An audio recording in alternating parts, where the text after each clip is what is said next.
Don't ever hit record. Yeah.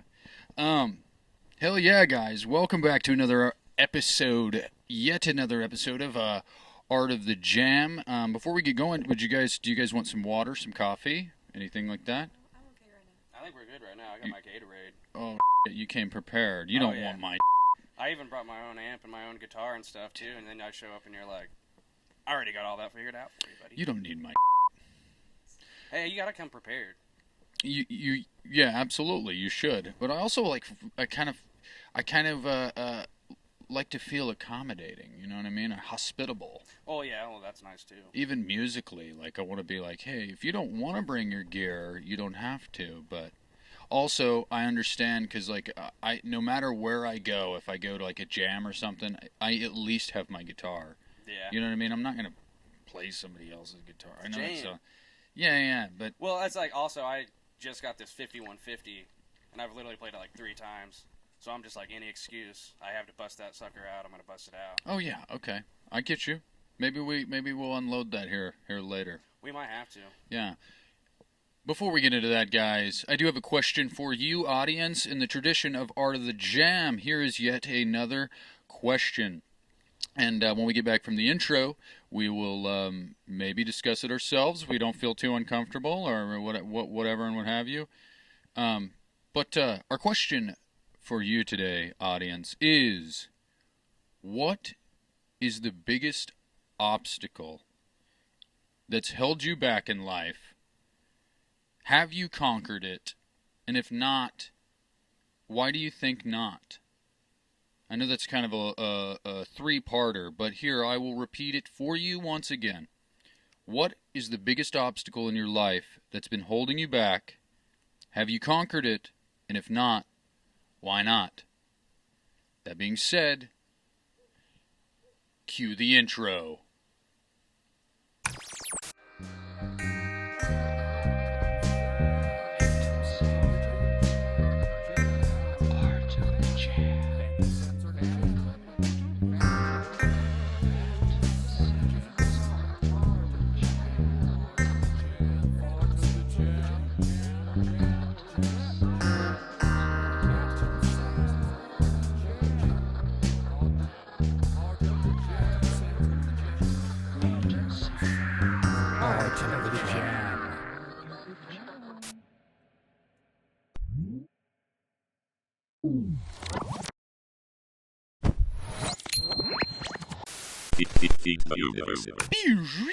We're back from the intro. Did I scare you with that one? Oh no, I was hoping you were gonna pause for even like 10 seconds even longer, make it awkward. Dude, that's funny you say that because yesterday with Cameron, he's like sitting there like I did that. I was like, cue the intro. And I was there for like probably 30 seconds. And then but it was funny because you can hear like him like drinking water and stuff and you know what I mean? And I was like, I just wanted to make it feel. I just wanted you to feel awkward. So, but You don't drink the water whenever you feel awkward. yeah. In an investigation, you never drink the water they give you. Ooh, why? Why do you say that? Oh, yeah, have you not heard that? Like that. See, that's like a telltale sign if somebody's nervous. Like when they're investigating you, they'll always be accommodating, offer you water and all that stuff. And then you get nervous, you get cotton mouth, you start drinking that water. Oh, whoa! So that's what are you, a cop? No, I He's watched a cop, lot of isn't he? movies. The fingerprints. Whoa. Fingerprints. That's probably the real reason why. Oh, Because wow. you grab the cup, fingerprint. DNA and in general, because you get your little spittle on there too when you take a sip. Oh yeah, I didn't even think about the spit. I thought maybe the fingerprints too. Yeah. Dude, I think. Are you sure you're a musician? Are you not just a cop or something? Like, I might be secretly in hiding. whoa, One of those whoa, rogue whoa. cops. Dude, that actually, I've always thought it was kind of interesting. If you were like a musician by night, but like a PI too. You know what I mean? That would make it that you can't tell me that wouldn't make like a good graphic novel or something. Well, honestly, it kind of reminds me of what's that movie? The Crow.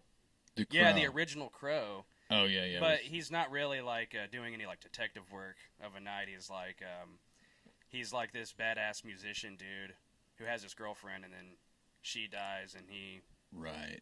What is he basically is like comes back from the dead. Yeah, I forgot how he comes Yeah. back from the dead. Vaguely do I remember. But then it's just a whole thing of vengeance against, trying to save his Vengeance. girlfriend.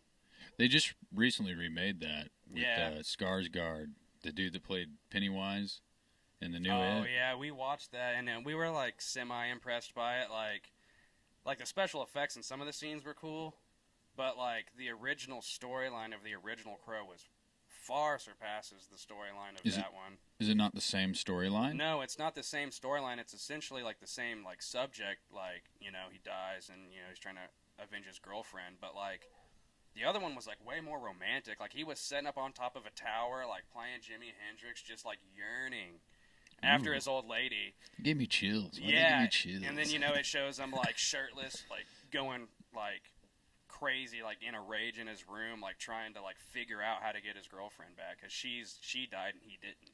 So he's like, this isn't fair. So that's the story. Is he's supposed to go back to the dead and bring her back. He's got like a Dude. one shot. That's wild. Yeah, because I haven't seen that movie. All I know is like the lore surrounding the movie, like with Brandon Lee, the actor who played him, being Yeah. actually killed on camera. Yeah. That's a wild one. But yeah, like because I guess like the prop, the firearms dude, he didn't like clean the chamber. So basically, there, I'm pretty sure, and correct me if I'm wrong, internet, but there was like a fragment of a blank in it, and when the blank that they loaded into it popped, it actually propelled Yeah. the fragment in front of it. That makes sense. Pretty much. Just like, I've heard stories before, and I think I had an old friend that happened to him once, where he shot a bullet. You think it goes off, but then you go to shoot that next bullet, and that bullet hits that bullet that's stuck in the barrel. The gun explodes in your hand. So. Oh. Yeah, so that does happen. That does happen. Like that's why you clean your guns. Yeah, for sure. You should always clean your guns, and be safe with your guns, dude. Jeez. I cleaned my gun before I came here. That's your daily routine. No. Are you actually a big gun guy though? No, not really. Oh, you just own a gun? I own, just for like, self-defense purposes and stuff like that. And I don't mind going out and shooting some skeet, shooting the shotgun, and like shooting the 22 at some cans and stuff. But I'm not like a huge like go out and shoot guns nut or anything. Like that, I've always wanted a 6-shooter, like a cowboy gun. Oh yeah, like an old revolver, like a 357 would be perfect. Aren't those the super powerful ones though that people like hunt lions with? Oh no, a 357. No, it's like a 38 special. Like it's imagine like your 44 or 45 like cowboy revolver gun. Yeah. But like just a little bit smaller. Ooh. And the 357, I'm pretty sure you can put 38 special bullets in it and 357 bullets in it. So it's like a pretty universal gun. So you can just like an old pirate cannon, you can just load silverware into it. That's a blunderbuss, my friend. Oh yeah. Oh, a blunderbuss. Yeah. Holy shit. Did you know there's a handheld, like obviously a blunderbuss there's a smaller like pistol version. It's called a Dragoon. Ooh, Dragoon. Yeah. I don't know. Cool name for a band. Dragoon. Ooh. Okay. You know what? Don't pay attention to what I'm doing here, but we'll get back to that because that's fun. Well, going back to kind of like the Cameron and him being into pirates, Cameron, Dragoon, pirate band. There you go. We kind of what was I going to say? Oh, would you like to discuss our question? Do you have what's the biggest obstacle in your life that you think that's held you back? Oh man, I think I've had many obstacles. I don't know if I can define like a pretty big one. Honestly speaking, I think probably the biggest obstacle is probably myself. Dude. I think getting in the way of yourself is a lot of people's biggest obstacle, and I can admit I have stepped on my own toes more than I can count. Yeah. You stole my answer, but no, I'm just kidding. No, what if you care to unpack that a little bit more? What do you? In what ways do you think even like say when it comes to like achieving, like you're here because you're a musician and What do you think has held you back from like pursuing it more? Do you know what I mean? What's held me back from pursuing it more?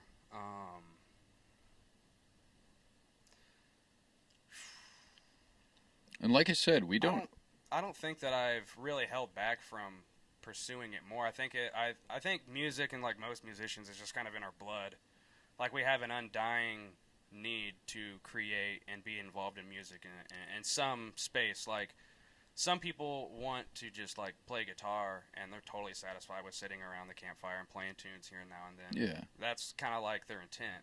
Some people want to write songs with music. That's their intent. Some people want to produce or whatever the thing Yeah. is. But like, I really feel like it's kind of this thing where it's like holding sand, and like the tighter you squeeze the sand in your hand, it's like it just falls through the cracks of your fingers. Yeah. So it's like the more you try, the less you get out of it. Yeah. That's kind of, dude. I love that analogy. Yeah, so you I like can't. that. But and then at the same token, you can't really like not try at all, because then I mean you're just not trying. I mean, It's like the perfect pressure. yeah, You just have to kinda find hold, that. Yeah, and I think finding that and really being intentful, like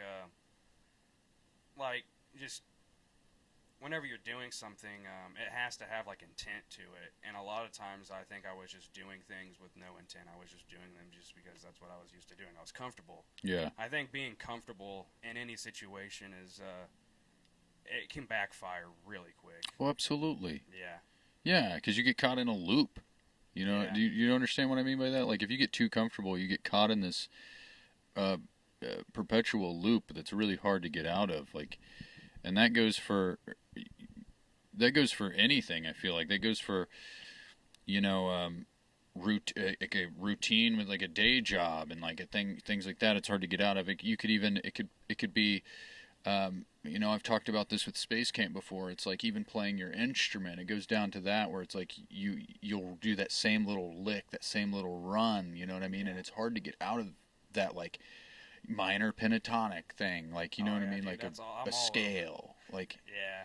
Yeah, once I learned the minor pentatonic and then learned how to move it around and just learned my way around the neck, dude, Yeah. I was done. I was like, that's all I need. yeah, That's all I need. Like, but no, I call that kind of like plateauing, and absolutely. like it's you get to a point, and I mean it could be, I mean with anything, I mean plateauing like that is like going back to the intent thing. I mean you're not really thinking intentionally. I know I've done it before and not even realized it, but like, oh, I want to write a song that just like this simply is like I want it to sound bouncy, like I want people to like just like jump in the air. Yeah. And so then I just write a riff that just sounds kind of bouncy like that, and then it like evolves into this whole little song. The only reason why it even evolved into a song that was listenable is because I wrote it with an intent. Yeah. And then all the lyrics and all the fancy stuff came later. It's not just like ooh baby baby, I love you baby. You know what I'm saying? Yeah. Like, well, I just wanted the guitar riff to sound bouncy because I was inspired by some other guitar riff, you know? yeah.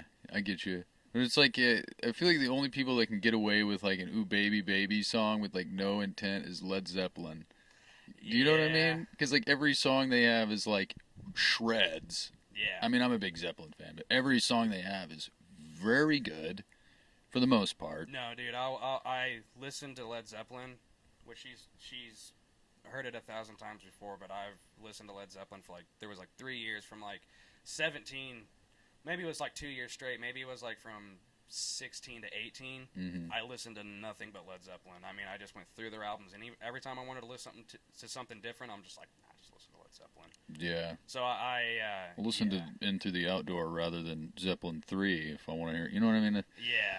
It's like I'll listen to something different, but it's just going to be a different Zeppelin album. Yeah. That's different to me. But no, but what I mean is like they Robert Plant, amazing singer, but a lot of the time it's just like, ooh baby baby, I want to squeeze your juice, lemon, whatever, blah blah blah. It's not like it's the greatest lyrics in the world until you get to like Ramble On or something. Yeah. Like if you listen like Yeah, it doesn't go for. I want to say I'm not speaking for every Zeppelin song, but a majority of them are kind of like that. well, especially the earlier stuff, because have you ever listened to Robert Plant's like influences? Like, I can't remember the guy's name, but I watched this. Oh, they had a Netflix documentary on Zeppelin here recently. I haven't watched it yet. And, well, if you watch it, he talks about how there was this guy that he watched, and he was this old blues dude. And he did exactly that, but he had, like, a way deep voice, and he would just go up there and just be like, "Baby, don't come around here no more." Yeah. You know, and he would just tell a story just in that kind of fashion. And so whenever you listen to early Robert Plant, you're like, dude, he's totally doing that same thing, because what he's doing, It's like Willie Dixon. No, I don't think Willie Dixon was. That's who did some of the. You know, they went through various lawsuits throughout their career because of Willie Dixon was one of them. He was the old blues man that wrote a lot of blues standards that we know of today. But sorry, go ahead. No, you're good. Like that. I mean, that's it. I mean, it's so clear what his influences are right there. And so then you get into this. You kind of get into this bubble where you're looking at it and you go, okay, Robert Plant. You see his influences. He's definitely doing that. And then you see Jimmy Page, and he was just basic. He was a studio musician before all of this, so he had all this background. Same thing with John Paul Jones, and him and Jimmy even worked together in the same space. So they really had a knowledge of what they were doing. And then John Bonham, I mean, what are you going to say? He was the best drummer. I mean, even drummers will say, yeah, he's the best drummer. The best drummers in the world will say John Bonham's the best drummer. But they're all individually doing their own thing. But what made Led Zeppelin so special is that they were able to capture that. Most bands can't do their own little separate thing and be able to make it work. But Led Zeppelin, they captured that, and it's beautifully so. Yeah, and I feel like they were a super band without being a super band. Do you know what I mean? Like, you know, a super band is usually, you know, they're all from like well-known bands. All the members are ready, and they come together to make a super band. But like you're saying, it's like every one of the members already knew what they were doing, their way around their instrument. They were well-seasoned musicians. They came together and made an original band, but they were just unknown relatively before then. Well, I mean, it was basically Led Zeppelin was Yardbirds too. Yeah. This was like Jimmy Page's, like, you know, Yardbirds didn't work out, so I'm going to show them guys, I'm going to make the best band I could possibly be. So he just started searching. He just started looking for the guys who can sing better than so-and-so. This guy, I heard this one guy, Robert Plant, he can definitely sing way good. Yeah. He heard I think he got a hold of John Paul Jones, and they made a thing, and then they had this other drummer, and they're like, John Paul Jones had heard Bonham play before, and he was like, no, dude, you've got to get this Bonham dude in here. Just wait and see. Once he comes in, it's going to be gravy.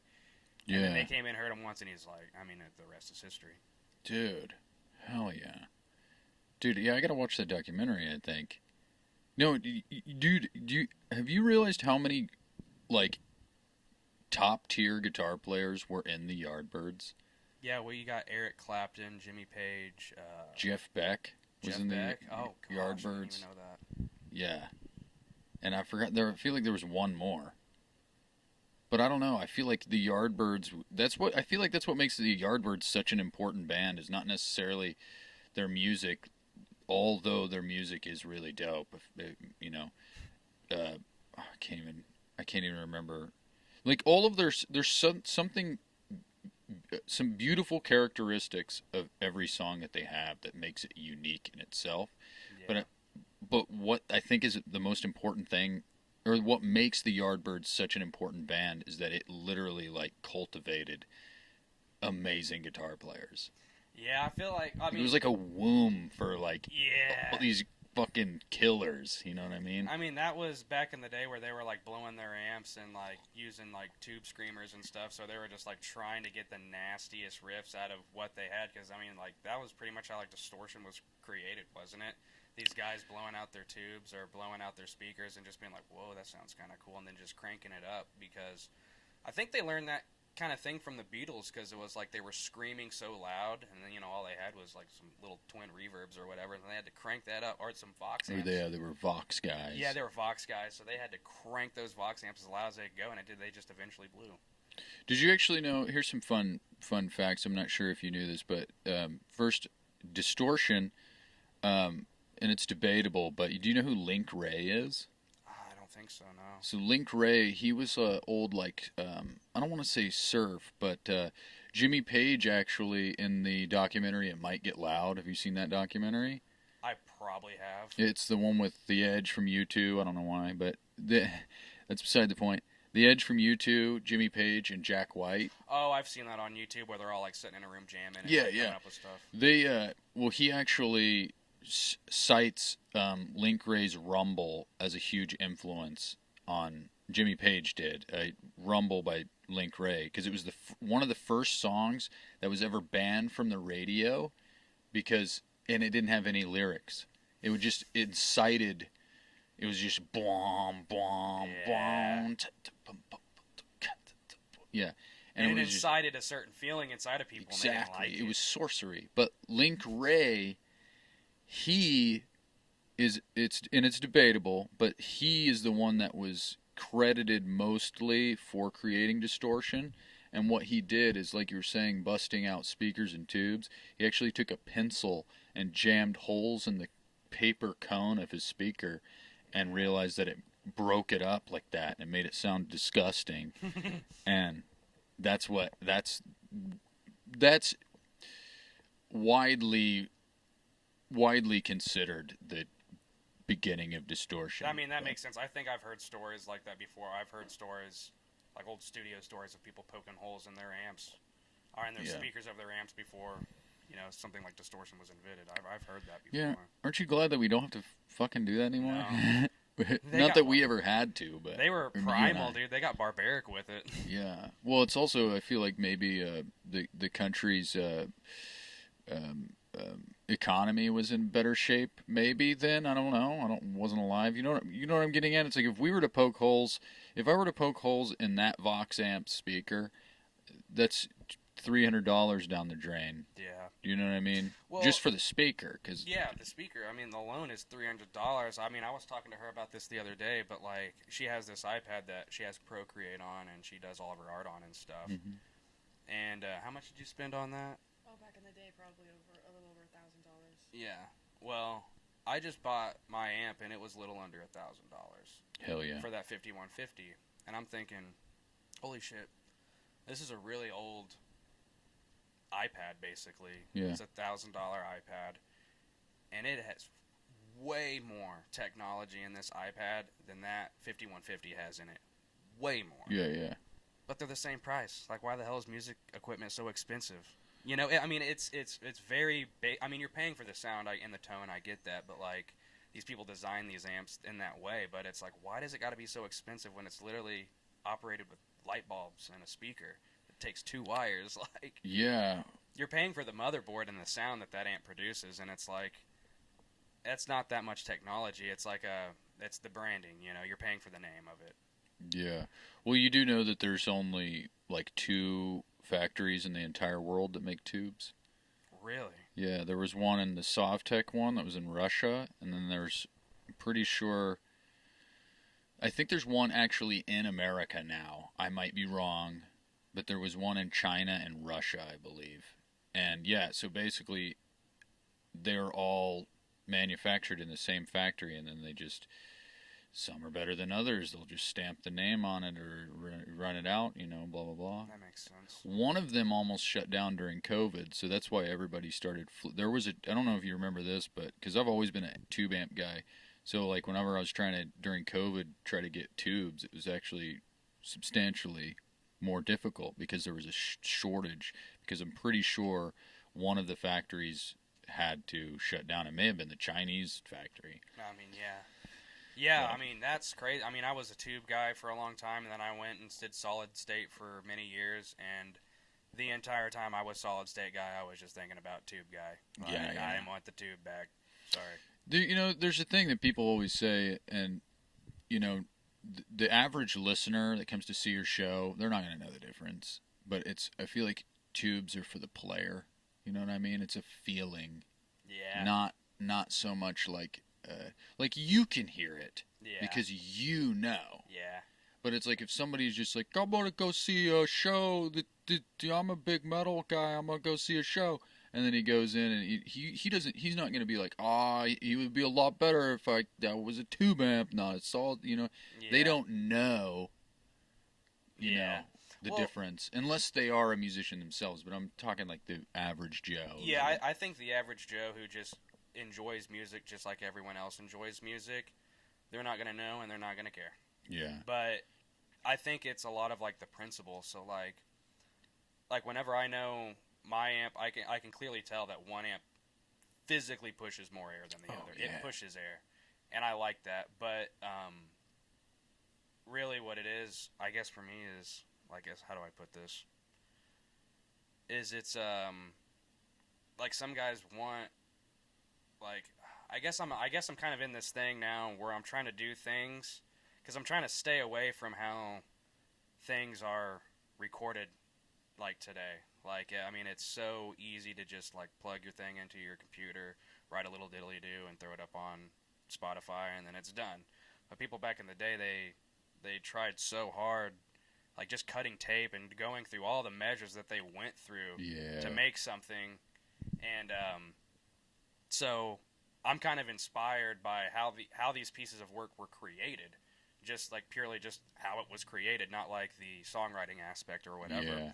And so, and I mean, I'm inspired by a lot of the guys that I listen to. They use tube amps. Yeah. And so for me personally, like going back to your thing, it's like a personal thing. It's like I just personally, for me, that's what I want because that's my heroes. That's what they did, you know. Yeah. Same thing goes for pickups though too, because I just realized this because my buddy Derek, he was on the show a couple episodes ago, but he builds guitar pickups, and he has I don't know if you know anything about. I didn't know anything until he sat down and explained everything to me. On how a pickup works? Well, no, I know how a pickup works, but like crafting one and like the different types. Like I obviously know like the difference between a P90, a single coil, and a humbucker. Yeah. Or gold foil, even like when you go back and you know. Yeah. I know all of that shit, but it's like he's talking about like hand wounds, scatter wounds, like all the different types of like you obviously have seen a pickup and has the coiled wires in it and the poles. There's like how it's wound actually has an effect on the tone of the instrument and how it reacts to your hands touching the strings. We did a jam in the jam portion of the show with him. I actually used one of his guitars. It was honestly the first time I've ever used somebody else's guitar in years, but because I love my guitar. But yeah, but he's building me a pickup right now to put in my backup guitar because I'm not quite ready to fuck with my main guitar. But I want to try it out. But it's a scatter wound, and it's the same thing as the difference between a tube amp and a solid state. It's like the average person wouldn't know, but when you touch them, you touch those strings.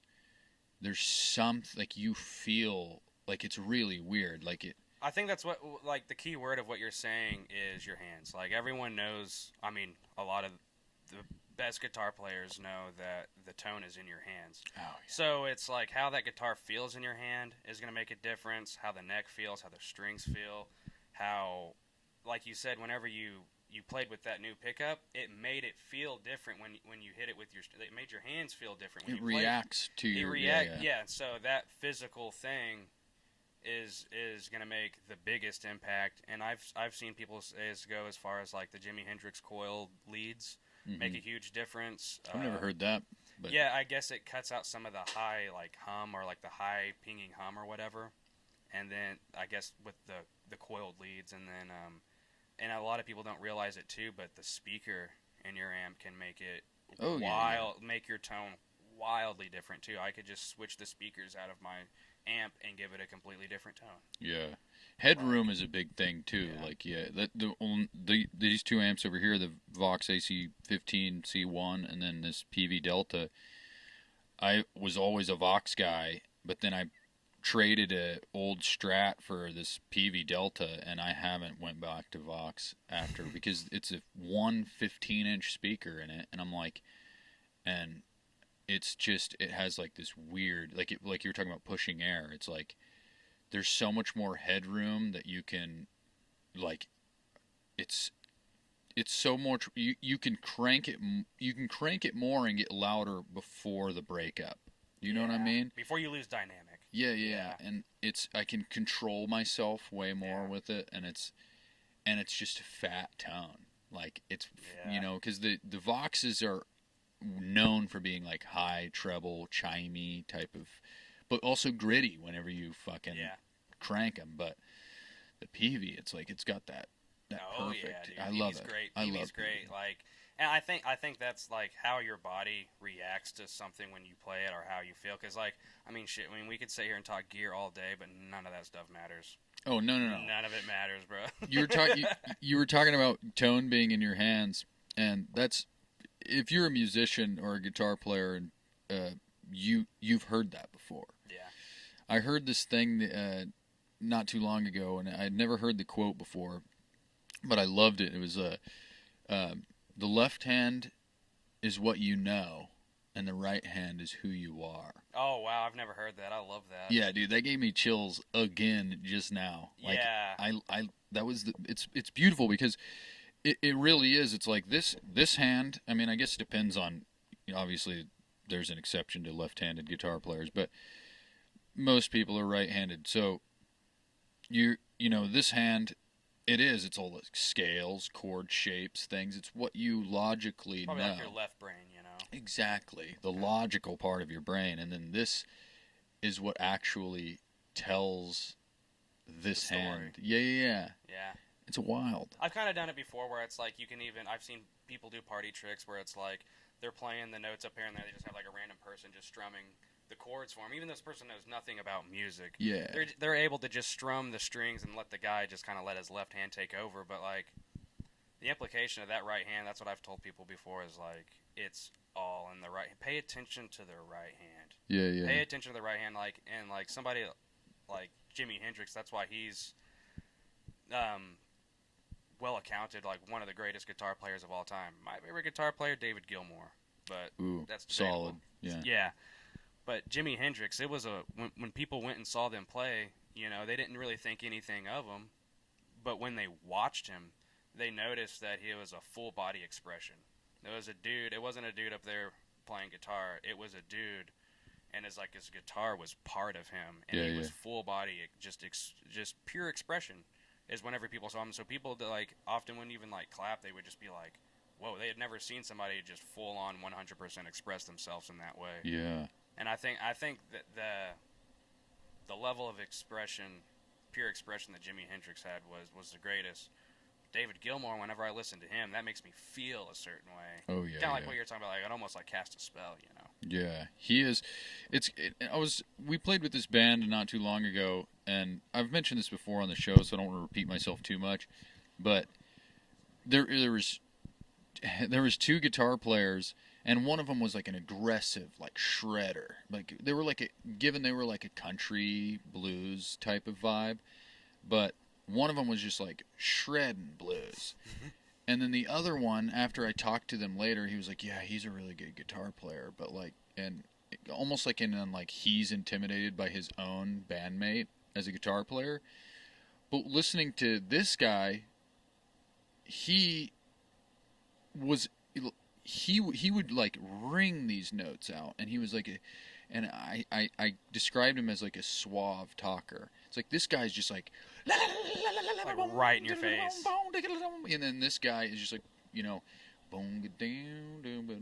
kind of says it's kind of like the guy in the corner of the room who doesn't say much, but whenever he finally does say something, everyone's like, "Whoa!" It's like a head turner, Absolutely, that's a beautiful analogy. Thank you. Yeah.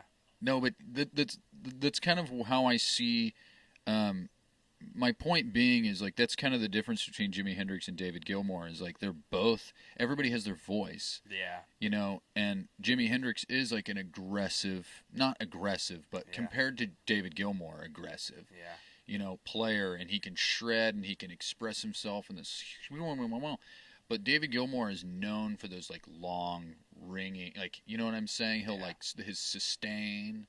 Yeah. And he's a good he can maneuver well. He's a great guitar player. Oh, I've heard him shred. Yeah. He really knows his way. Yeah, but it's those almost those whenever he just lets a note just go. Yeah. into the air. It's like, holy shit, dude, Yeah. that's what's up. It's like, oh, what is it? Shine On You Crazy Diamonds. I think they were trying to write that song. That's the one where it's literally like 3 notes that he just lets ring out forever. It's like, bow, down, down, down.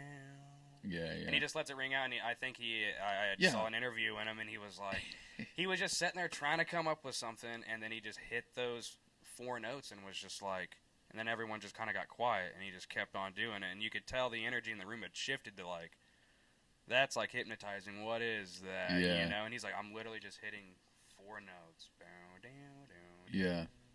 It's what you do with the notes. It's not necessarily like what you're hitting. And I guess it is like that's part of your vocabulary, I guess, is like knowing what to hit. But it's like, you don't have to shred. You don't have to play slow. You don't have to play any sort of way than what you want to. And it's like, that's what's beautiful about music in general, is like, and especially like always playing with, I mainly play with Space Camp because we're in a band together. Yeah. But it's like playing with Cameron. It's like he does these little phrases, like he speaks differently than Space Camp does. Oh, yeah. You know what I mean? And so it's that same thing. It's like, because I always feel like I meet a lot of musicians that are like, it would be wrong if me to say that I'm not intimidated sometimes by certain people, especially, like if you're a musician and you care about what you do, no matter how much you love it, even any art, I'm sure there's painters and chefs out there that taste somebody's food and they're like, holy shit, how do I fucking make this? You know what I mean? Yeah, that's a good one. Yeah, it's like it would be wrong of me to say that I've never been intimidated, but it's you playing your own way. You choose your words. Your flow is your flow, and it's like people play like they speak. That's how I. That's basically what it is. Is if you're playing with people, it's a conversation. Exactly. And I think that's why playing with new people all the time is good, because then you get to have all these different conversations with people, because it's like music is a language. People have said that for years now, but like, it's all those different conversations you can have with all these different people, and you can go, maybe there was something there, maybe there wasn't something, but maybe there was still a conversation, and it was legitimate. Well, it's like even this type of thing. It's like me and you have met before, but we've never talked. No, you know what I mean? Yeah. But it's like, say you go and you have a conversation with a scientist. You have a conversation with a dude from Africa. You have you experience all of these different perspectives on life. It's the same thing with music. It's like you're not gonna you'll learn more by delving into other perspectives and playing with different people and understanding how everybody talks. You'll you know what I mean? You'll widen your knowledge, is what I'm saying. Well, yeah, it's like I guess the perfect example of that is my buddy James. He's the one who produced our new album, and whenever me and him would be spitballing ideas, brainstorming and stuff, he would take something that I wrote, and then he would do something else with it, and then I would just think to myself, wow, that sounds so cool. My brain would have never thought to put those notes in that way or to play it in that way, and it just fascinated me that how much different his brain worked than mine. Yeah, but so did you when he did that kind of did that make you want to like go and like refine what you're doing? Do you know what I mean? It does. It makes you self-reflect. You want to go home, refine what you're doing, really think about how you're trying to do something, and then it's kind of like, oh, well, then now I just have a couple more tricks up my sleeve because I learned this from my friend. I learned this other trick from this other friend, and like all this stuff where a lot of people now, even I did it. I mean, I learned how to play guitar. I literally like watched YouTube videos, That's what people are stuck doing now. They're watching YouTube videos, and they're just mimicking and mocking, which is fine. But then whenever you play with somebody else, you actually really learn something there. You learn because he did something with his right hand that I didn't think about before. I'm going to incorporate that in my playing. For sure. I do enjoy like listening to other music though sometimes, and like even like other instruments. Like I was talking to Cameron with yesterday about like he was doing this like little like thing on the hi-hat. I was like, I want to mimic that on the guitar. And we actually recorded it, and because I was like, I have to figure that out. Like, Yeah. because it's like it is. It's like it was talking. It's like everybody's like phrasing things differently, and it's like that makes me, no matter even what instrument you're playing, it's like I'll hear this like ting ting ting ting ting ting thing on the hi hat or something, and I'm like, how do I do that on the guitar? And does that make sense? Or Yeah, like, that makes sense. But what's kind of funny about that whole thing is that what you like about something, you'll hear something like, let's say Cameron's playing a drum beat, you'll hear something about that drums that you like, and you'll take inspiration from it. Like, oh, I hear it in this way, and you'll like, I want to mimic this hi hat, you know. Somebody else in the room might be like, nah, dude, what he's doing on the tom right there is that's what I'm after, and so he's trying to like lock into that little thing, something completely different than what you were locking into, but it's still the same drum beat. Yeah, it's kind of crazy because, you know, how do I phrase this? Kind of like what you're talking about. It's like whenever you like playing the drums or watching a drummer drum, and then you're playing guitar, and it's like if you like say you shift your focus to the hi hat and you kind of try to mimic that or just follow the hi hat. Even if you're playing the same structure of like a chord progression or a riff, if you shift your focus from the hi-hat to the snare, it'll naturally shift what you're playing. Oh yeah. You know what I'm saying? It's kind of what you're saying. Like what this guy's fixated on the tom, I'm fixated on the hi-hat. Same thing, because it's like if I were to, I feel like it's a good tool to learn for jamming, especially, or to like refresh what you're doing, because whenever you jamming is a lot of like repetitive. It's can get very repetitive sometimes. Yeah, I mean, yeah, it can get repetitive, but that's you just walking down the road, man, trying to find your way. Yeah. You're just trying to find your way, and that, like, as a drummer's responsibility, their responsibility is dynamic. So he's listening and watching and waiting, and then maybe you're at a moment you're walking down the road, but then maybe the drummer, he's not listening, watching, waiting. You're listening, watching, and waiting to see what the drummer does, and it's just kind of this like, you take it from here, I'll take it from here. Yeah, it's a trade-off. Yeah, for sure. Yeah, you were talking about your new album here, and first of all, your band is Out of Reach. Yep. Correct, and you are the guitarist and the vocalist. And for some reason, obviously on drums you have Cameron Rhodes, who we had on yesterday, and then your bass player is Christian. Yep. Ronan? Is that how you... Ronin? No, I think that was an old Facebook tag, but... yeah. Christian Roberts is his name. You liar. He's sneaky. Yeah, you sneaky bastard. Just like you and your Springfield thing. Yeah. I'm telling the world right now. You go for it. I'm mad at Springfield right now. Ooh. We shouldn't get into that. No, I don't want to throw no shade. No, me neither. I was just joking. Springfield, you're all right. No, Cameron mentioned you guys are getting another guitar player. Yeah, or trying one. Yeah, we're trying this guy out. We have Randy on guitar now, and then I play a little bit of guitar, and I wanted a break from having to do double duty and sing and play guitar at the same time. I'd like to have a break every now and again to just do vocals, and we have this guy Elijah coming in, and he's been doing a great job. Oh, so you're another guitar player to kind of take the weight off of you. Yeah. Oh, and we have to be Leonard Skinner and have 3 guitar players, sometimes that's how it's going to be. Hey, man, sometimes it do be like that. Do you prefer to sing, or do you just not like like you said, the double duty? I'll put it to you this way: I like to sing, but more often than not, like over the various iterations of the band, I was mostly just doing like backup vocals and stuff like that. And then after lead singer, it just did not work out. I was like, I'm doing it because we have too many bozos coming in here and trying to ruin it. So I will just take over and we will make this work. And I'll Bob Dylan. I'll play guitar and sing, and we made it work. You Bob Dylan. I did. Hell yeah, dude. That's cool. Yeah, I did a little bit of research. You got a new single out. tendencies, right? Or is that Yeah, did it's I write that weird? well, we had our album and we have 6 songs on it, but like the first song is like an intro piece and the last song's kind of like an outro piece. So there's really only like 4 songs on it. Right. But Tendencies is on the album, but we put out this song called The Prodigal as the single beforehand. Yeah. Oh, so this is the second single from that? No, I think the From only Struggle?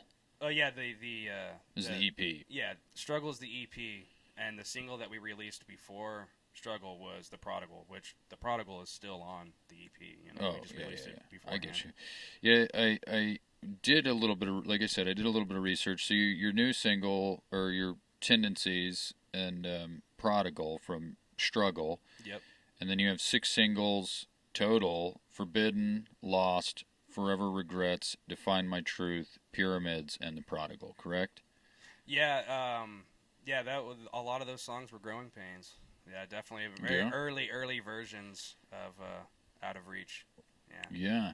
Yeah. I've been following you guys for a while, and I feel like you've gone through a few lineup changes. Oh yeah. Seems like quite a bit, Oh, actually. that's a Long story for another time. What? yeah, probably. Yeah, we've been through. We're kind of like the Foo Fighters in that way, where we've kind of had a revolving door for some years now of people coming in and out. Hey man, it happened. That happens. Yeah, for that's sure. literally anybody who's a musician or in a band knows that exact struggle. Yeah. So. Do you you don't have any other projects other than Out of Reach though?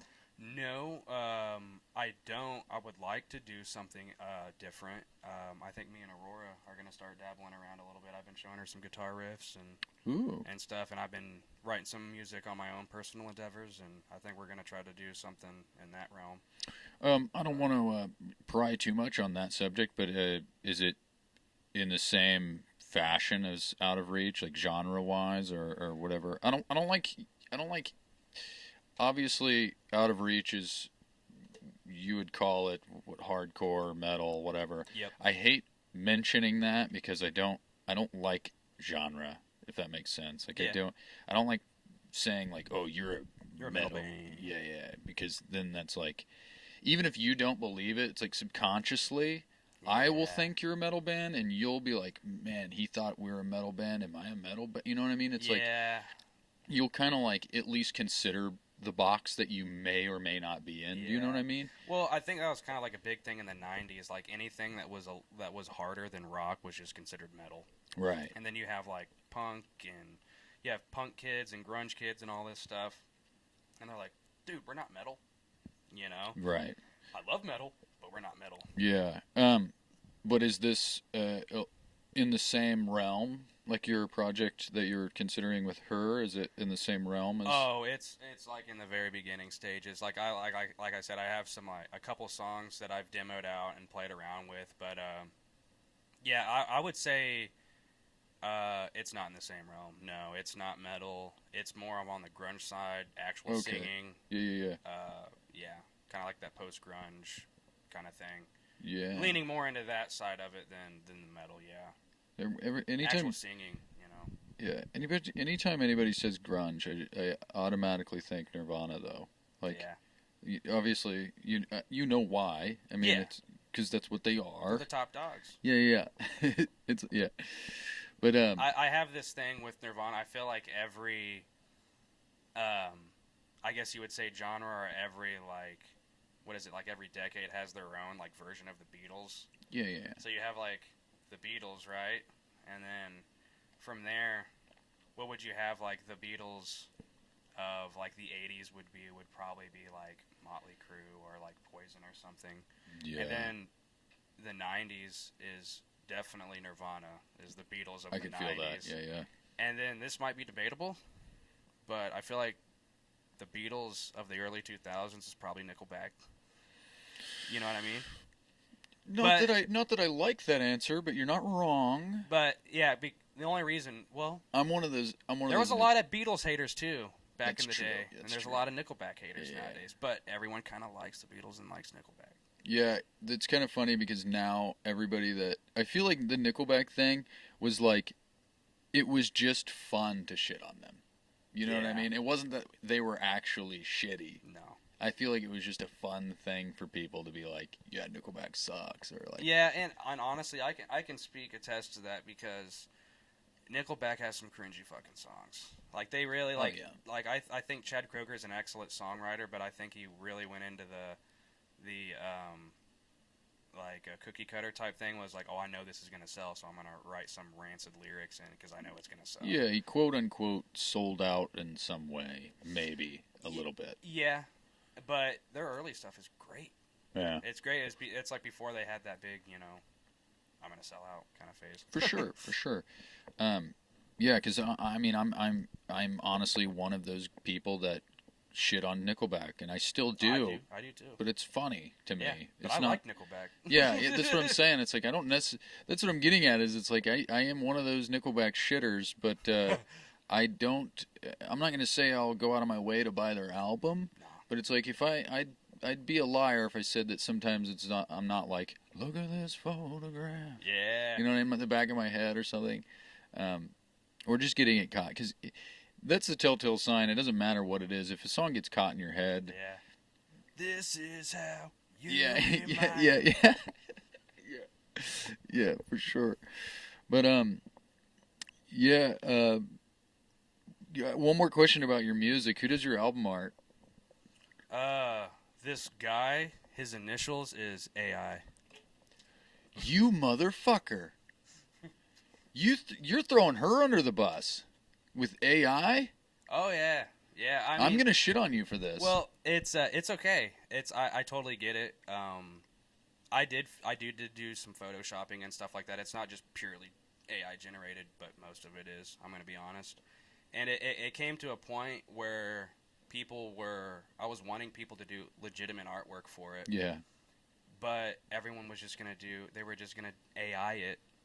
Ew. And I'm like, well, if they're gonna do that, and I'm gonna pay this guy $300 to do some album art, I'm just gonna do it myself. I'm just gonna. Yeah, I totally get that. So do.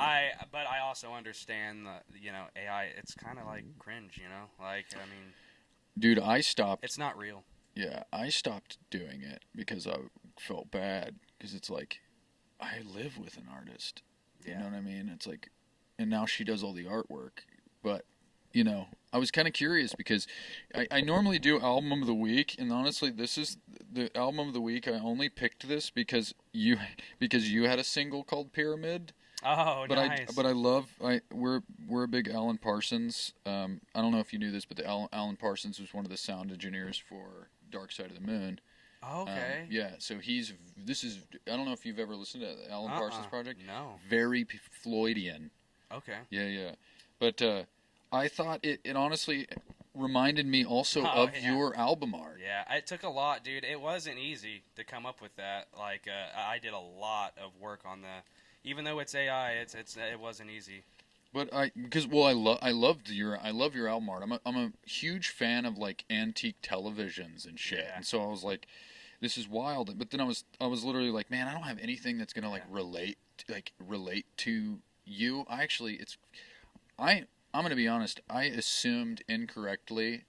I was like, he has a metal band or a hardcore band. He's nothing but a metalhead. Yeah. I don't have any metal records. I have fucking so many. I have like at least 4 Pink Floyd albums Oh yeah, up dude, there. I got the Floyd right there, man. You fucker! God Yeah. damn it! No, like I metal. fucked up. No, I'm like, scrapping this episode. Yeah, no, you're fine. Like that's the thing is like just perceptions of people. I'm in a metal band, and that was just your perception. That's fine. We've never actually really sat down and talked, but no, I have metal was probably one of the last music genres that I got into. I went through everything from the Beatles, the Yardbirds like we were talking about, all the way to now. So Fuck yeah, that's cool, man. yeah, my biggest influences are probably like Led Zeppelin, Pink Floyd, the Beatles, and stuff like that. Dude, Yeah.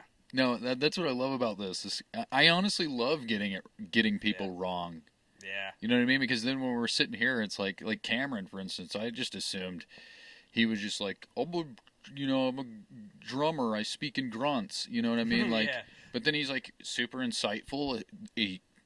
One of the nicest, way nicer than I ever imagined. He was a sweetheart, and like just the whole like pirate shanty thing and like being into ghosts and storm chasing. I was like, dude, I like learning about like Yeah. what I don't expect about you, and Yeah. that's you know. I need more hobbies other than music. I like to watch movies and write songs. That's my forte. And color with Aurora. And Like coloring books. Oh yeah. That's a good therapy. Oh, it's just fun. Do you color outside the lines? Sometimes. Shit, dude. Shame on you. I'm telling your mother. Dude, she definitely does. Like I mean, her coloring books just look like pieces of art when she's done with it. Oh, I bet. They look wonderful.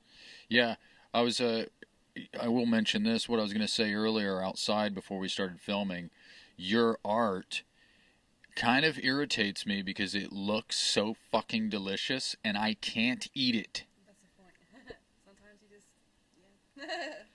For those of you who don't know, she makes what would you even call that? Like they're not like fake. Well, I mean they are fake relative to a real cake.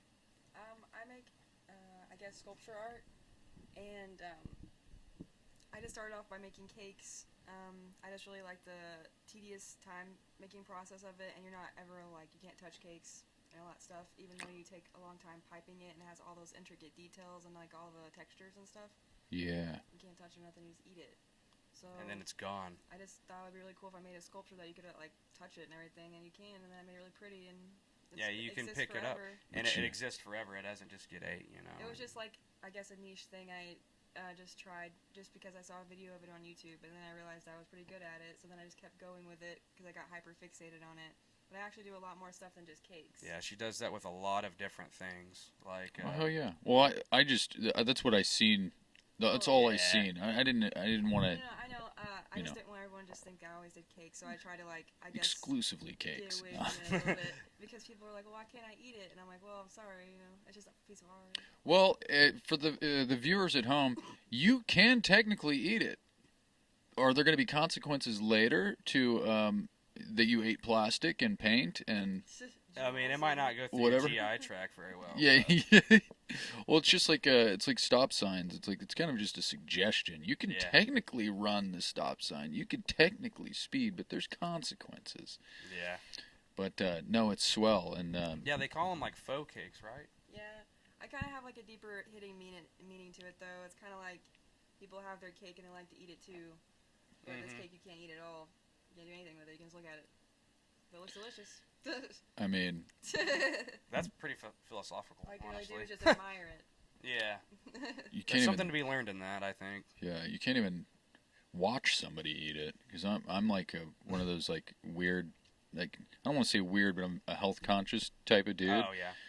And it's I feel so weird saying this, but I do it all the time. Like Nichelle will get like a piece of cake because you know, and she'll eat it, and I'm like, can I just watch you eat it? Like, not in like a weird way, but can I just like imagine I'm eating it? Dude, it reminds me of that movie. Ever seen that movie Dodgeball? Yeah. Where he's like in the gym and he's got like a car battery with like jumper cables to it, but they're hooked to his nipples. Yeah. And he's got a donut and he's like, "Oh, you want that donut, don't you?" And he's like starts to eat for it, and then it goes off and starts shocking his nipples. Dude, that's funny as shit. Are you still doing the art shows? I've taken a break for the last, like, 2 months or so, but I told Josh, which he does, like, the curating of or whatever, that I would go to the August one. Oh hell yeah! Yeah, we stopped doing it. I don't know for what reason, but Nichelle took a break as well. So Yeah, and then they had some other bands come in, you know, after you guys stopped playing. oh yeah, I forgot we did that. Yeah, you guys were up there Yeah, playing, yeah. man. We were kind of like the quote unquote house band. Yeah, it there was for, nice. I liked it because it Yeah. was just like chill, like that bluesy kind of jazzy. Like you could still talk and like still listen to the music at the same time. It was like nice. I was like, man, this is refreshing. Yeah, And that was the whole idea. Is like I didn't want to because there was other musicians that played there. Like there was that guy that did like Irish traditional like acoustic stuff, yeah, and he would play like it was his show, and it's like no, this is an art show, yeah, and so it's like put us up where people can barely see us, and they honestly barely know we're there, yeah. and the music is just low enough to where it's not, you can still talk to the artists, Yeah. but you know we're there. Like, And it's like the front door. atmosphere. Yeah, it's the atmosphere, and it's like the front door is right there, so when people are walking by and stuff, they don't want to feel like awkward and stuff. Yeah. You know? Well, my only qualm with that, the other artists that played there is like I couldn't even like, I'd have to lean over into like Michelle's ear and talk to her, and it's like, how do you like make a sale, or Yeah. you know what I mean? It's That's where because it's not a concert; it's an art show. yeah, I'll reserve a little bit, but I think that little setup could be done a little bit better. I mean, having an art show in a bar sometimes maybe isn't the best of ideas. Oh yeah. Because I mean, who are they going to play to? You know, the drunk guys that are hoopering and hollering, or they're going to play to the people that are doing the art show? It's like, Right. that's unfortunate. So No, I totally feel you. Well, I think maybe we should play to this audience here for a little bit. yeah, We will pick something up. we'll cook something. We're gonna cook you guys something up. We don't know. Space Camp's out sick again, so we're still trying to figure out the if we're just gonna rock 2 guitars or somebody's gonna play the drums or what we're gonna do. But we're gonna have a jam for you. So that being said, stick around for after the jam. I have a few more little things that I want to get through, but for right now, let's get to the jam portion of the show. Yeah. Guys, welcome to the jam portion of the show. If you've made it here, you're just swell, and I really appreciate it. We are, obviously, if you've been watching, we are here with Mason Starnes of Out of Reach and whatnot, and Aurora is hiding over there. You can't see, you're not on camera, so I have to make them aware that you're here still and didn't disappear or something. But anyways, Mason gave up his chance to roll the dice, and he gave it to his lovely wife Aurora. So she's going to roll the dice for us. If you don't mind opening up that little velvet bag, it might be tied. Yeah, I tie it because I put it in my bag, and then all the dice fall out of it. But so for those of you who don't know, it's going to decide the key, the chord quality, the time signature, and the accent beat. So why don't you give those a nice shake? That's not a nice shake. Double hand that. Cup, yeah. There you go. There you go. And you release them on the count of 1, 2, 3. Okay. Please excuse me while I go and read the song. Oh, great. Okay. So we got the time signature that I honestly have been worried about all day. And but I'm excited to experience it with you. Yeah. Because we definitely should do a second segment where I'm on the drums, because I kind of want to fuck with the drums on this one. Okay. But we have What's the time signature? 7/4. But I'll explain. Okay, yeah. Don't be scared, because I'm kind of scared, but I'm trying not to be scared for you, because even though you might not be scared, but You're playing I'm it off scared. pretty well. Yeah, I'm terrified actually. So today we have the key of E, we have the quality of 7th, we have the time signature of 7/4, and what is that? Was a 12? So that'd be 1, 2, 3, 4, 5, 6, 7, 8, 9, 10, 11, 12. That would be it rolls over, so that would be accent on the 5. Does that sound right? You know what I'm getting at? I don't math too good. So would it be like 1? Since you don't have a 12th beat on Yeah. the 7/4, it would roll over from, so 1, 2, 3, 4, 5, 6, 7, 8, 9, 10, 11, 12. So you it's start on over. So it's on 5 and 12 then? No. The accent? No. How do I explain this? Like, there's no more than 7 beats. Yeah. So it would roll over, meaning, I don't know how to explain this any further, Mason. Yeah, Jesus I know. Christ. I Trust me. Okay, I got it. You know, damn it. No. Yeah, so, yeah. You would just start the 7 over to Yeah. get to 12. You know what I'm saying? Gotcha. Yeah. It'd be like do you understand what I mean? I'm sorry. I don't mean to seem like I'm being rude. I don't know how else to explain it. Yeah, rhythm theory is almost completely different than like regular like scales and notes. It's like Right. It's like a lot of division and stuff, which I suck at. Okay.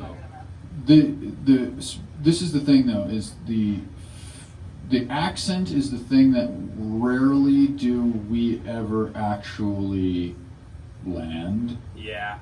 So honestly, all of it, just take like we were saying about you can eat the plastic cake, but there's consequences. So I'm saying, like, just take this as a suggestion. Gotcha. But let's try our best to start there. Okay. And then it can kind of fizzle and turn into whatever it wants to be. Okay. So if we fall into 4/4, fuck it. Yeah. We're doing it. We're here. We're creatures of habit. Yeah.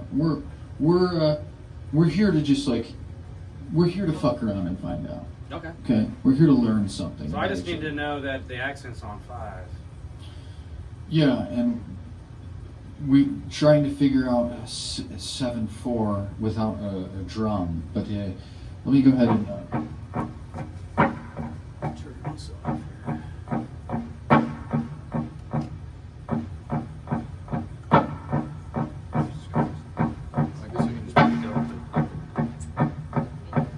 And I also say Jesus Christ all the time. Alright, so timer, 15 minutes. And remember, key of E. Do you know the E7? Okay. E7. E7? Yeah, so.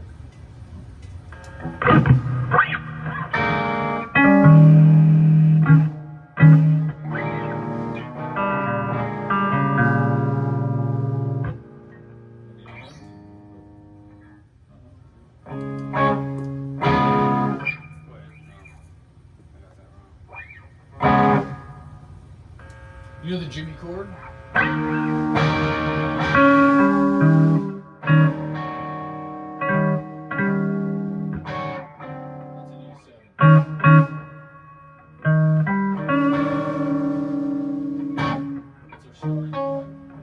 Actually has that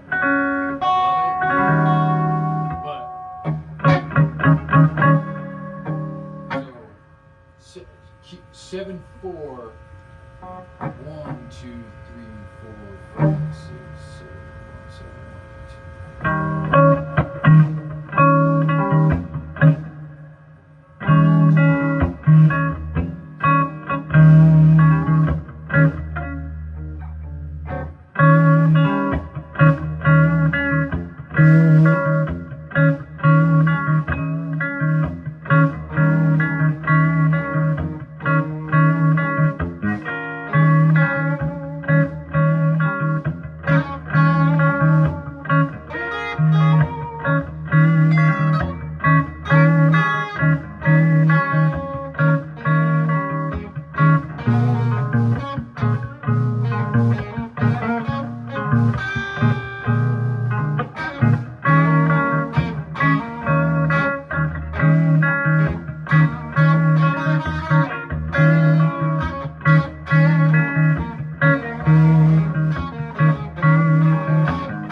It doesn't matter though. Yeah, probably about 10 minutes. No, that was fun though. That was interesting. Yeah. I was trying to like arpeggiate it there towards the end a little bit. I was like, I wonder what kind of like, what kind of weird kind of mood I can put it in. For sure. Yeah, dude, I was like, it's fun to play with somebody, especially with that plays the same instrument as you, because I'm like, it's like, how do I communicate with you? Like it's almost like when you're sitting down, we don't know anything about each other. It's like we're now trying to learn, like almost like familiarize with each other, but with a different language. Well, completely different language, Yeah, and it's yeah. like, and it's kind of funny too because you used to have this guitar as well, so you're just like watching this other dude play. You're like, whoa, and then you take the drums out of it, the whole dynamic aspects. Like, oh, now we're in charge of that, so we have. Yeah, that's why I was like, when you got low, I was like, wanna go low? Yeah, I was trying. Let's see what we can do here. But then I forget where I'm at, and I'm like, oh shit, we're actually playing here. And that's Yeah. the whole flow state I'm in, And that little 7/4 thing, I was trying to get that across where it was like, like.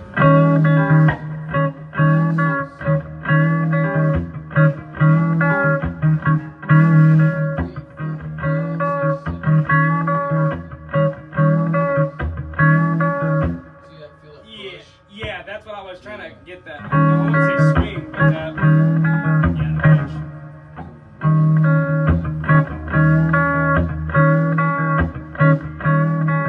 And then I was trying to get that 5, so it's like 1,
that's a booger.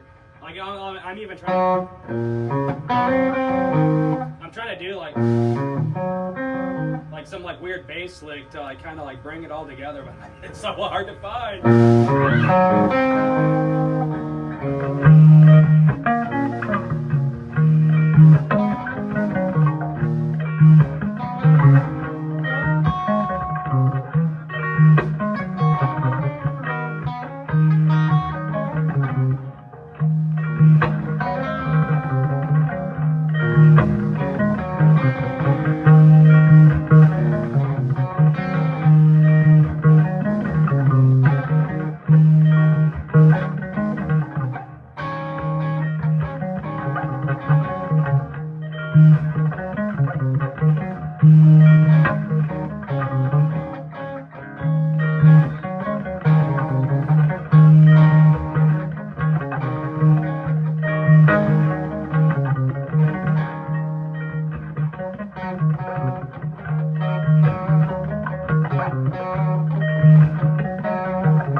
Trying to land, if you try to a bass line in 7/4 is fucking weird too. We're trying to do this.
I got kind of weird with that when I was doing. I like that. I like that though. But all that is if you look at that chord, it's kind of like that bass riff is. It's hitting that. It's kind of like outlining that a little bit. It's literally outlining that chord.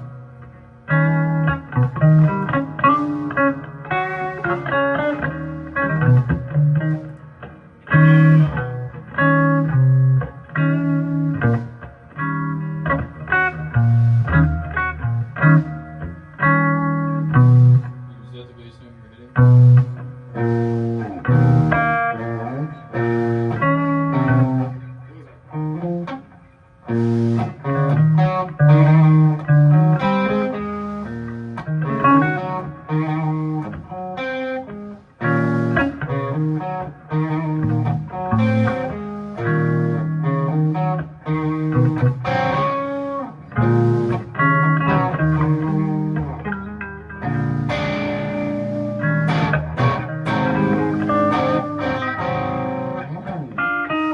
What was just a little.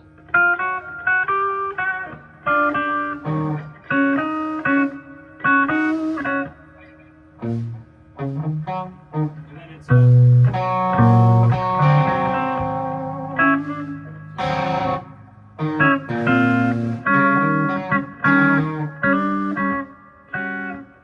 yes.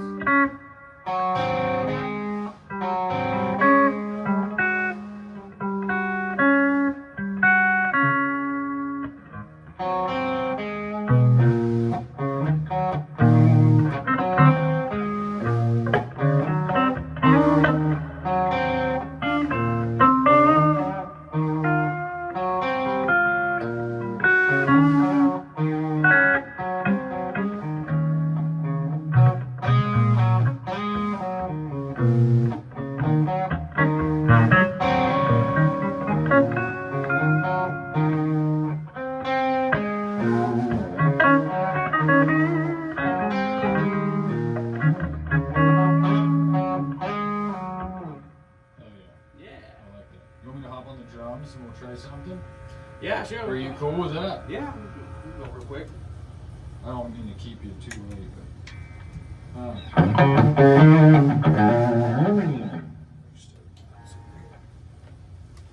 Yeah.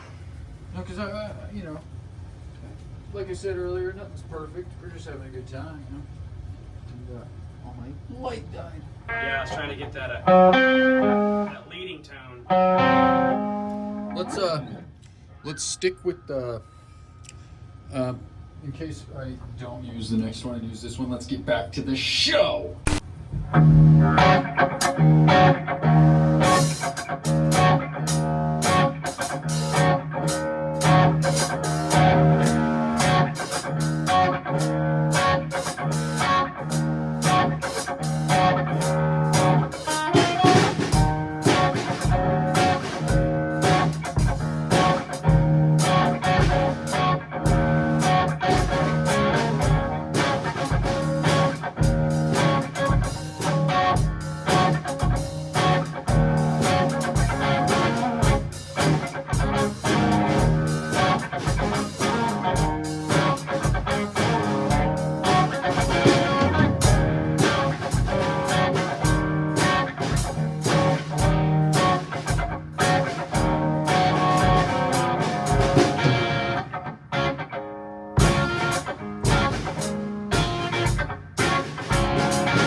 I lied. I'm not a drummer. Yeah, man. You remember when I said, "Hey, I know my way around a drum set, but I'm not a drummer"? Yeah, I took lessons. I did drum lessons for like a couple of years or whatever, just to do something different. And I learned my way around the kit and learned some rhythm theory and learned how to take a drum set apart and put it back together. But as far as being a drummer in a band, no, that's a whole other. Shit, so you probably could have done better than I could. You probably were way better than I was. Why didn't you get on the drums? I could try. Really? Because I never claimed to ever be a drummer.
pretty decent at like. I fancy myself. More so, I don't want to say I fancy myself. I wish I was a jazz man. Oh, dude, I know. So, Just like- being able to ostinato. Yeah. Yeah, there's no way. So when it comes to like drummers, it's like if they get off beat, I'll instinctually try to make it easier to. make it seem like it's supposed to be. You know what I mean? Yeah. Yeah, I was probably offbeat the whole time. No, it was. That's what I'm saying is like also music is a language and it's like understanding each other and like exploiting strengths and covering weaknesses and stuff. So it's like That's exactly. I was literally trying to figure out. All right, what can I do here? I was just trying to explore a little bit. That's what I'm like. Whenever I understand music enough to where I can kind of tell when somebody's exploring. Yeah. So whenever it's like you go to explore, I'm like, okay, so how do I kind of like just stay locked in. Yeah, just kind of help, not help, but just like allow you to do your thing. Yeah. Without just stopping, you know what I mean? That's the worst. Yeah. So it's like whenever you get into this, like we're just like this, and then you go off, it's like, and you go off like.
I'm having fun. I don't know if you're having fun.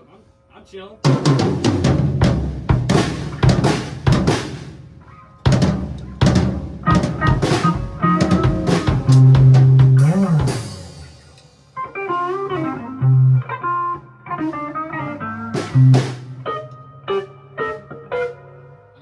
I love intentionally getting off beat though, because sometimes you're in this, you get into.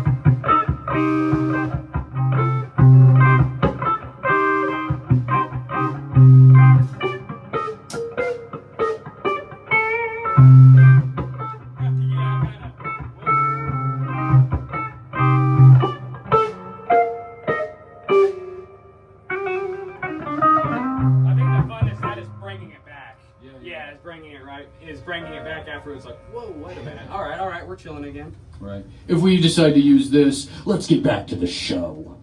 No, Fleetwood Mac invoking some crazy shit. About to say that. Yes. Yeah. Yeah, especially that one song, "Never Get Away from the Sound of the Woman That Loves You." Ooh. What just happened in my body just now? Just like So we're recording. Yeah, we never stopped.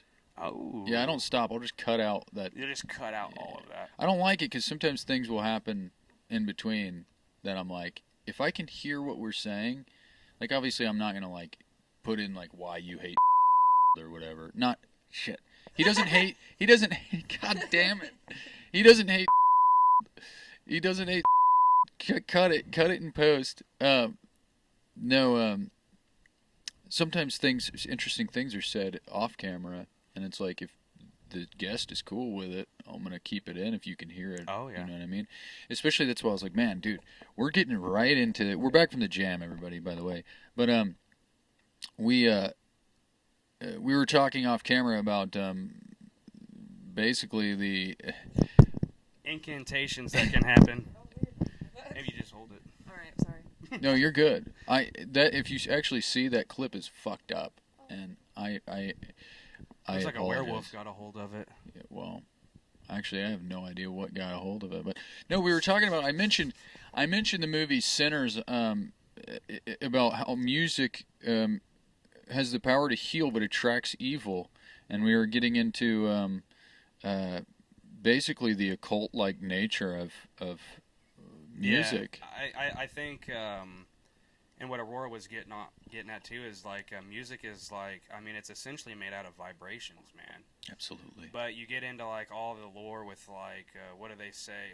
Who was like the famous scientist that said like everything's made out of like vibrations and frequencies? Is it Nikola Tesla? Maybe. I'm not sure. Dude, he's a fascinating character. Yeah. So when you look at it, the world through those eyes, like everything is made out of vibrations and energies and these invisible, like I call them threads of energy that are invisible that you could just tug on that thread and something could happen, you know. It's just like the laws of nature. But like specifically with like vibrations and music, it has this weird ability to cast almost like an incantation on somebody or almost like a spell like nature, like whenever you hear a song and it gives you goosebumps. Oh, like yeah. how often does that happen, you know? There's something like almost supernatural that music can touch us at a certain level like that. Absolutely. Are you familiar with the concept of somatics? I don't think so, no. So somatics is you've probably seen it online. If you ever like, I'm not a big like TikToker. I don't like. I post on TikTok. I don't scroll through TikTok. I don't. I use it. I don't abuse it. Use it as a tool. Yeah. Yeah. But that's beside the point. If you've seen or watched any video, you may have seen it on somewhere. But it's like a plate that emits a frequency, and they'll pour sand on it, and it'll create complex geometric shapes. That's exactly what I'm talking about. Yeah, that happens in our bodies. Yeah. Like, you know what I mean? And that's like, and we were talking about how like half step down feels better to most people. Yeah. It's because it's closer to 432 hertz, which is the frequency of the universe. Yes. And like all of those classical like Mozart songs, what was it? 440. We go by 448. Well, 440 is 400. Yeah, 440 is concert pitch now. Yeah, but what did it used to be back in the day? 432. 432. Yeah. So all of those tunes were made at 432, which is like what you said, the frequency of the Earth, right? The universe. The universe. Like the ether. It the way that vibrates it hums, you know. Yeah. And they say that like the ether is like the fifth element, you know. So like or like the fifth sense, or you know, or the unknown. And I think that those that's what those vibrations do. They can penetrate your soul basically at a certain level that I don't think a lot of things can do. Yeah, dude.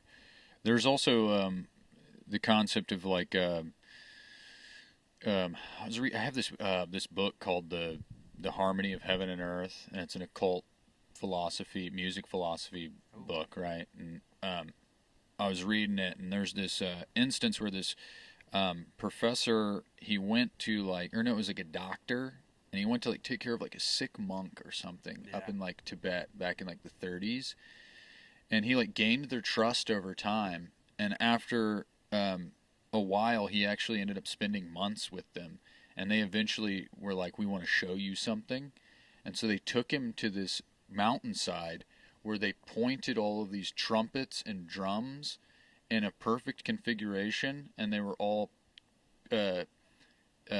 certain frequencies and pitches that they would use, actually they were building a wall with sound. Yeah. And they were able to actually, this is obviously speculative, Yeah. but they were able to, with the right rhythms, pick up this rock and levitate it up to where they wanted it to go, and they were actually able to build a structure Yeah. with sound. Dude, it's like, do you know how a microwave works? I mean, other than making everything ice cold in the middle and Yeah. boiling lava hot on the outside, yeah. If you But look no. If you look inside your microwave, you have 2 metal plates in there and some vents and stuff. But essentially what it is it's emitting a frequency that makes water boil. So you put a cup of water in the microwave, it's going to start boiling within seconds. So all the water and the water molecules in your food are going to viciously vibrate, and that is what warms up your food. So if we've had the microwave since what, the 40s, 50s? Something like that. Yeah, then what do you think they could do with sound? And of course they can pick up rocks. Dude. Like, I mean, if they can do that the scientists sat down, they said, they were doing all this sound science and schematics and stuff, and they were like, what frequency makes water boil? That's the first thing that scientists do whenever they do anything. They test it with water, like what's its boiling point? Yeah. It's like, what's the frequency that we have to emit on water to make it boil? That's how microwaves were invented. That's kind of wild. Is that not like some kind of like Nazi technology or something? Because I feel like Very could have well been. because they developed the sound cannon. Yeah, You remember? Have you heard of the sound cannon? vaguely. It literally just renders you unconscious. It's like a Because it's too much. yeah. It just literally, It's like a G-force of sound. yeah.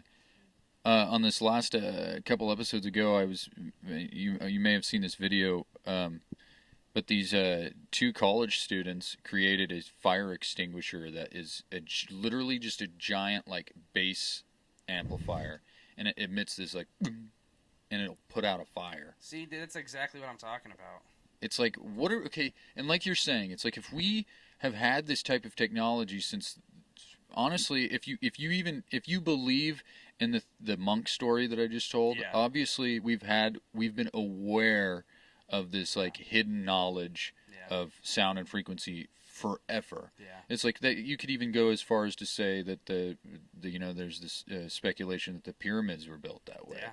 It's like we've obviously known about this secret Yeah. for so long, but now we're just finally like, okay, I think it's okay for us to start fucking with it again.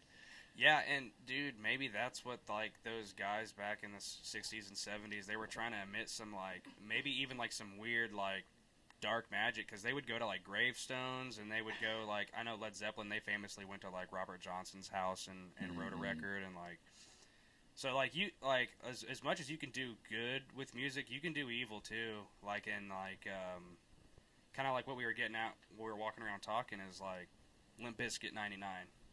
Oh yeah, that's where we're ready to start. Yeah. Limp Bizkit 99 is the crazy crazy break power stuff or whatever. Yeah, exactly. Like they came out, and the people who put on this show had no idea what they were doing. They were inviting bands like Rage Against the Machine, Limp Bizkit, all these super like rage bands from the 90s, and there was like a 19-year-old intern that was like, bros, you don't know what you're doing. Yeah. Like, we have got to put a stop to this right now. And they were like, dude, no, this is what they want to hear. This is what we're going to give them. But so then you get a bunch of frat boy and that frat boy energy going into this show. By like day 3, Limp Bizkit goes on, and it's just an absolute madhouse. And they go to play break stuff, and they literally, at a certain point, these frat boys literally take over a ambulance. Yeah. And very, very bad things happened in the back of that ambulance. I think I know that story. We don't need to talk. We don't need to talk about we it. don't need to open that. But they told Fred Durst, like, yo, Stop, make it stop. make it stop, because you are obviously in control of thousands of you're the one with the mic. Do something about it. And he's just like, what? He basically enabled it. Yeah. Being like, hey guys. And then afterwards, he just did not take any accountability. He was just like, Pretend like he didn't know. I didn't know that was going on. And it's like, yeah, but we told you to stop. He's like, you can't tell Limp Bizkit to stop playing music, you know. Yeah. But it's that, like, that power of music. You could do evil freaking things with that. Yeah, even if, like, say, not even separating the two, it's like one person can have the ability to heal or to invoke evil. To do that, yeah. And that's why I feel like, and I'm not. I think that it takes an immense amount of courage and humanity to be an artist, because it's what not to throw shade at you about the AI thing, but that's what makes good art, is that mistake, that flawed nature it of art. It must be human. Yeah. And humans are imperfect creatures, and the thing with music is people try so hard to make a perfect song, but the imperfections in that song is what make it good. And if you try to make it perfect, you are going to ruin that song. Yeah. That's how I feel about it. I totally agree. Like John Lennon, you listen to him sing Imagine on the piano, right? It sounds amazing. But the piano's out of tune. There's like a slap reverb on the piano and on his voice. From an engineer's standpoint, it's a catastrophe. But when you listen to that song and it invokes a certain feeling, it makes you feel blissful, it makes you feel imaginative, it makes you feel like you're in a dream almost. Yeah. But what I'm getting at, though, too, is, like, it takes an immense amount of, like, humanity to be an artist, but you can't break away from the like the status that people hold you up to. And by that I mean, like, the audience is surrendering their attention and their being, and they're opening themselves up to you. Yeah. So I'm going to be careful how I say this, because artists aren't godlike. Okay, no, they're humans. Okay, but the audience, no matter what you are, they're opening themselves up to you being of that status. Yeah. As in, they're giving you control over their being. They're letting go, yeah. Yeah, and so my point being is, as artists, we have a crazy responsibility to do well with it. When you say that, it reminds me of this David Bowie quote where he talks about, like, music isn't finished until the audience interprets it. Like, your piece of work is not finished until the audience interprets it. Because I could write a song about this Sonic Cup right now, but do it. I'm kidding.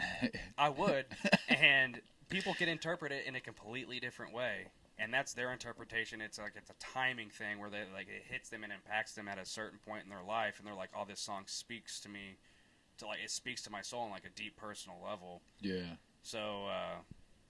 For sure. Yeah. I get what you're saying. It's like, they may not know that it's about that Sonic Cup, but you in your head, you're like, this song's about me or somebody I know or my experiences in life. Absolutely. Yeah. So I don't think the piece of work is finished until it's interpreted by somebody else. And when that happens, like Kurt Cobain, he would famously say, like, dude, I wrote my lyrics about nothing. I would just say the first thing that came to my head.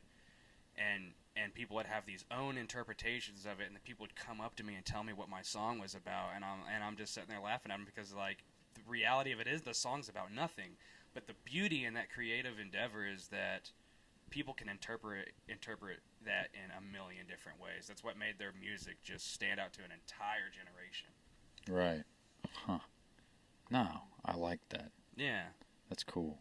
One thing that we kind of strayed from a little bit, but was in the beginning, was when we were talking about frequencies and stuff of sound. Yeah. And one thing I wanted to say before we kind of like got on something else was they took all the church bells away, and that had a lot of frequency and vibration and stuff. Wow. What do you think that frequency of that church bell was? Have you ever seen the picture of, like, those guys standing in front of, like, the hundreds and hundreds of church bells just, like, in a field somewhere, and they're just standing there, and you can see how big they are compared to the tiny little dudes, but you can see how, like, they just took them all away, and I was like, why did they do that? Yeah, like... Well, it sounds to me like the people in charge were well aware of the power of sound and frequency and vibration. They've known about it for a long time. Yeah. And that's exactly what they did. I'm pretty sure they didn't start taking away, or they didn't change concert pitch till, like, the 40s. It was like the Hitler regime had something to do with it. I may be wrong about that. Yeah, But it was for a control. It was a control thing. Yeah, I'm pretty sure. mean, like you said, like 432 is the frequency of the universe. So when they wrote all those Mozart and like all those classical songs in that style, that's why all those songs sound very organic and very earthy. You know, it's kind of hard to control somebody when they're out in nature and they're all peaceful and they're happy and they're like, hey, go join the regime or go join the army. Like, no, dude, why would I do that? I'm vibing here, you know? Yeah, yeah. So let's take the church bells away, first of all.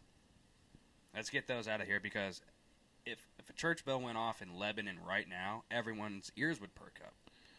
You know, Well, they would be like, huh? And it's like a gathering, you know? That's a sense of control, and people saw that and they were like... We do have church bells on one church, the Catholic church, but it's not the same. It's not the Yeah, but no, they're over by the Catholic Church. There's actually another one, but it's a digital church bell. AI church bell. Yeah, AI church bells.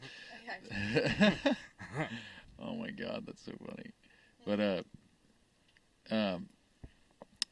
shit, dude, do you have anything else to say about this subject? No, I think we're all right now. Yeah, I think I got it out of my system. Yeah, we definitely need to revisit. You need to come back on and we'll have this conversation. I had a lot of. I'm kind of like I don't know. I feel like I'm kind of naturally like an extroverted person, but I can become very introverted and very like hermit-like. Yeah. So I've been thinking about a lot of music things in my head and just been like, man, I need to start like a YouTube channel and just start like, because I have like this dumb endless amount of knowledge of music, and I'm like, I just need to like post me ranting on YouTube or something. That's a good idea. But then you had asked me to come on this show, and I was like, that's going to be a perfect outlet for me to just like get all of this out of me that I've just, you know, I hermit, you know, she doesn't want to sit there and listen, you know, all day long.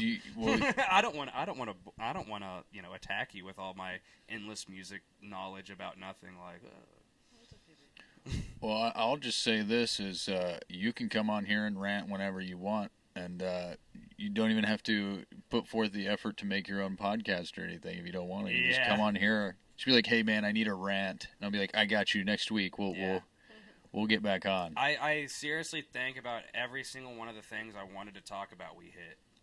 Well, hell yeah. Seriously, like we hit all the things I've been like bottling up in my head. That's kind of really cool because I've been talking to him about the incantations or whatever in music and how it's a lot more than just music. It's like sound and frequency and vibration. There's hidden meanings and things and all that kind of stuff. And we've been actually talking about Fleetwood Mac and stuff, and then you start talking about that.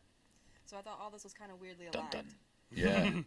Yeah. No, that's cool. What's the name of that Fleetwood Mac song? Silver Springs, I think. Yeah, like that song, like... What album is that from, do you know? I don't know, but just look it up, their their YouTube video, music video of it. There's a music video right now, because they got back together just to, like, play the songs for a little while. Without Lindsey Buckingham. Continue. Yeah, sorry, I don't know the whole... I know. Well, Lindsey Buckingham is one of my favorite guitar players. players. On stage together, and Stevie Nicks and whatever the other guy, I don't know his name, sorry. But the one that was mean to her, at least from my perspective. And she is definitely like he can't even look away from her. He's just like sitting there like a zombie while he's playing the guitar. It's funny because Fleetwood Mac is one of the only bands who she can write a breakup song and like still keep them in the band. Do you know what I mean? Because she like almost dated everybody. Yeah, and she's like, no, and this is a joke because the drummer is the one that she's with down in the back, and he's just like going ham, and then she's like having this whole intense, like crazy connection moment with like literally like, changing at him, and he can't even look away, and the drummer's just like back there, like it's not even happening, and the piano player just like knows everything that's happening, and she's like, what's going on? And this bro is sweating. He's like, you can look up the video on YouTube, and if you go through like the line where you can like go through, it has like a most replayed part, and that's the part I'm talking about. Okay, what's the song called? It's Silver Springs. Yeah. Silver Springs. I'll check that out for sure. And you can clearly tell this spell that what's her name? Stevie Nicks is casting on. I'm gonna assume it's Lindsay. Yeah. Or I don't know who it is. I just the guitar player. Yeah. Well, I'm pretty sure if it's a new video, I don't think she has Lindsey Buckingham in the band anymore. It's the guy. It's for sure him. Like they got all back together, and she's like the guy from the album cover, right? Yeah. Yeah. Oh, well, like the drummer's Mick Fleetwood. Okay. Yeah. She's Stevie Nicks. Gotcha. There's Christine McVie. Okay. and then the other McVie, I don't know if he's still in the band, but it was Lindsey Buckingham. But I'm pretty sure the tour that they just went on, they were actually. This is why I love Lindsey Buckingham, is because they had to replace him with 2 guitar players to do his parts. Oh, So it might not have been the most recent one, but it was like the one that's like famous for the performance they put on stage and was recorded, and that's the one I'm talking about right now. It might be Lindsey Buckingham then. I might be wrong. I mean, what's fascinating about this though is that you clearly know a lot more about Fleetwood Mac than we do, but we're watching this video and we're going, "Can you see this? Yeah. This is definitely a moment here." Like, well, you don't need to know anything about him. Yeah. You know what I That's mean? what I'm you saying. don't have to know. And then we were watching this and you're listening to her lyrics and you're like, and she's pointing at him and like doing She's the whole like, thing. Yeah, Just your impression of that kind of got me. Exactly. Kinda scared me. towards the end because it's repeated, and then eventually she says, "You can never get away. Ho, you can never get away," and he can't even stop looking at her. So yes, he can. Like, Yeah. She's a witch. I'm just like, dang man, Yeah. that's crazy. And that kind of like going back on that repeating thing too. It's like, oh, like kind of like the art of jamming is like there's a lot of like kind of repetitive parts here and there, but you're thinking and you're wandering and stuff. Yeah. It's kind of the same thing in like that nature too. If you're really trying to put something out there, you'll repeat it. You'll repeat that verse. You'll repeat it. You'll repeat those same words over and over again, and that's what gets stuck in your head. You're like, what was he talking about? Oh, for sure. Yeah, I don't want to say is I guess that's on. It is technically the right word to use. Jam does get repetitive, but it is a state of thinking and exploration. Yeah, repetitive isn't even almost like the right word to describe it. Yeah, because whenever, like, say, just from my perspective, it's like, yeah, I'll repeat the same thing over and over again, but it's because I'm thinking before I speak. You know what I mean? It's like you're trying to establish, get a good hold of where you are before you move on. But sometimes when you repeat it, and every time you repeat it, you're saying it, and you have more meaning behind it every time you say it. Like, you believe it more. Exactly. It's like you're driving the nail further and further and Yeah. further. Yeah. And then it's like once it's driven fully, you can move on and start another incantation or what have you. But man, I had a couple bits, but like yesterday, the past 2 guests on this show have had more interesting things to say than what I had prepared. Aw. So maybe I'll save it for next time, and let's. But I think that's a perfect place to stop. I think so too. I think that was. I mean, it was an absolute blast having me on, man. Thank you. Yeah, Mason Starnes and Aurora. You guys are married to Yes. Starnes, Aurora Starnes. Yeah. Check Her social security number is. Yeah, they live at blah blah blah blah. I'm gonna bleep that out. So never mind.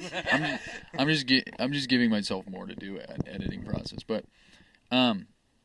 no, you're on all. Out of Reach is on all social media. Yeah, go check out Out of Reach. We're on all streaming platforms. Look up Out of Reach Struggle. That's our new EP that we just released. It's got 6 really amazing songs on there. We worked endlessly on this. I'm talking like 3 years in the making. Like, Dang. oh my gosh, like it was a process and it was a learning curve, and boy did we learn. Like, Hell yeah. but it was obviously loads of fun. And then Aurora, For sure. you have your art endeavors as well. Oh yeah. Do you have like a Etsy or something like that, or? Oh. Yeah, I have Website? TikTok. It's like Aurora Daydreams, and then I go by Star Freckled online. I have a Facebook page and stuff See, like that. Star Freckled. Star Freckled. Okay. That was my like tag or my online tag for a really long time. But You got a Twitch? yeah, I did Twitch streaming for a little bit, but I'm shy, so I got a little bit discouraged. But Twitch is still Star Freckled and stuff. Hell yeah! So check them out, guys, and if you don't, you're a fucking coward. So there you have it, guys. But this has been another episode of Art of the Jam, and my mantra at the end of every episode: we are going to live with cause and leave the results to the great law of the universe. We are going to pass each day in peaceful contemplation, patient, and all the while being present in our lives. So take the time every now and again to get off the fucking phone, kiss your wife, kiss your dog, kiss your boyfriend, if whatever you're into, and whatever you got. Kiss yourself. Yeah, kiss your dirty mirror or something. I don't know. Touch some grass, hug a tree. do something. But guys, without further ado, we have just brought to you the art of the jam. So thank you, Mason. Thank you, Aurora. I appreciate it. Yeah, we're good. Goodbye. Have a wonderful time. Have a good day.